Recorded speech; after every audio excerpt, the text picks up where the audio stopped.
இந்திய ஜனநாயக கட்சியின் மாநில மாநாடு மார்ச் 2 திருச்சி சிறுகனூரில் அணிதிரண்டு வாருங்கள்.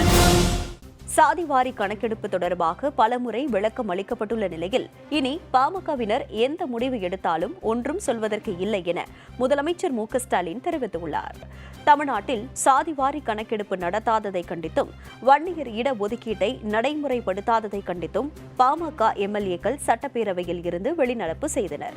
இதனையடுத்து பேசிய முதலமைச்சர் மு.க.ஸ்டாலின் சாதிவாரி கணக்கெடுப்பு தொடர்பாக அவையில் பலமுறை பேசப்பட்டுள்ளதாக குறிப்பிட்டார். இதுகுறித்து பாமக தலைவர்கள் தன்னை நேரில் சந்தித்தபோது விளக்கம் அளித்துள்ளதாகவும் இதற்கு பிறகும் பாமகவினர் எந்த முடிவு எடுத்தாலும் ஒன்றும் சொல்வதற்கு இல்லை என முதலமைச்சர் தெரிவித்துள்ளார். ஏற்கனவே இந்த ஜாதிவாரி கணக்கெடுப்பு குறித்து பிரச்சனை இந்த அவையில் பேசப்பட்டிருக்கிறது. இங்கே அவைத் தலைவர் அவர்கள் பேரவைத் தலைவர் சொன்னது போல பட்ஜெட்டிலும் அது குறிப்பிடப்பட்டிருக்கிறது. சட்டமன்றத்திலும் பல நேரங்கள் பதில் சொல்லப்பட்டிருக்கிறது.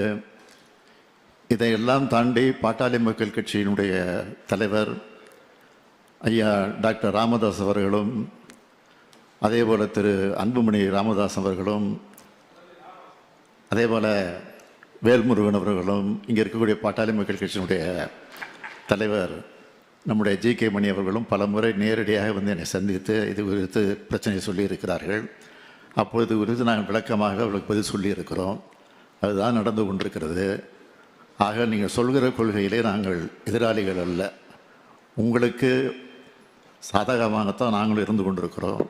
எனவே இந்த விளக்கத்திற்கு பிறகு நீங்கள் என்ன முடிவெடுத்தாலும் அதற்கு நான் ஏதும் தடை சொல்ல விரும்பவில்லை.